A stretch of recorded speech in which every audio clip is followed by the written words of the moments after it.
Well, my interest started when I was even just a young teenager.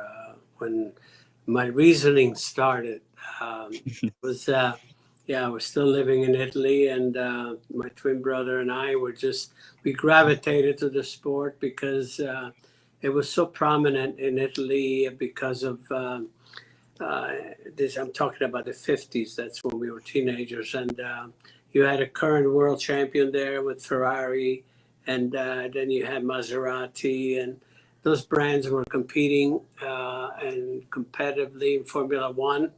And so as kids, obviously, they didn't have television, but they had newsreels, and especially when we go to a movie, they always would have an intermission before, in between the main, the feature, the feature film, just to let the smoke out. And then during the intermission, it would be like a 15, 20-minute intermission. They would have newsreels. And motor racing was prominent on there, and that captivated us.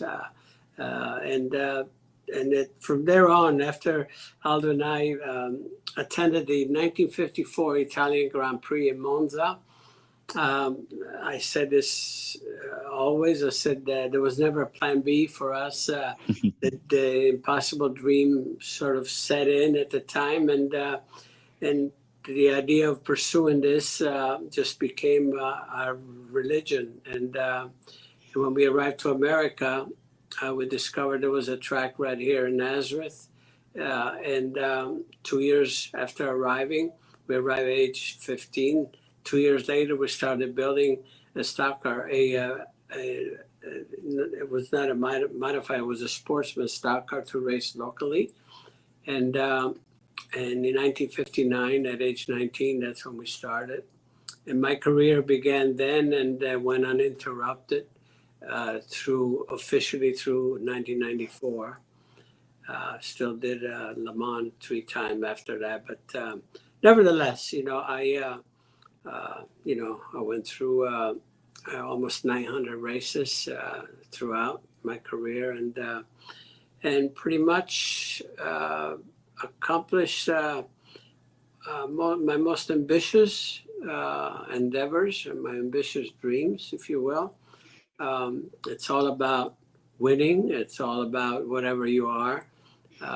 And for me, it was like going to school. You don't want to repeat the grade, right? So, I started in stock cars, winning there, and then we got into 3/4 midgets in winter. I won there, and I earned myself a ride in a full-size midgets, ARDC, which was prominent midget club here in the East. And from there, the USAC sprint cars, and then the champ cars, and on and on. And then Formula One was always in my scope. And but meanwhile, I did some sports prototype long distance races before that.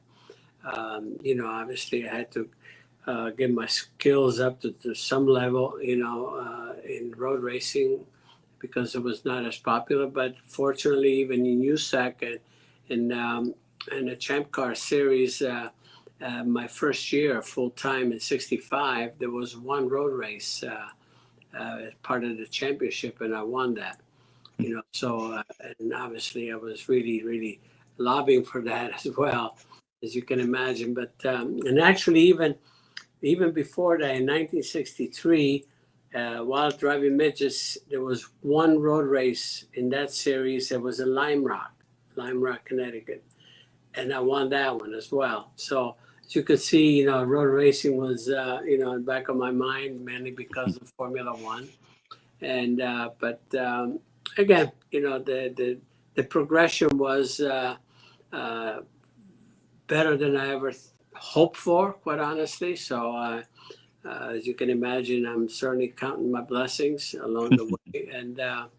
And again, when I look back, I'm very, very proud, very, very just I cannot express myself even to any degree, as far as I I accomplished maybe more than I deserve, quite honestly. So I'm grateful for that.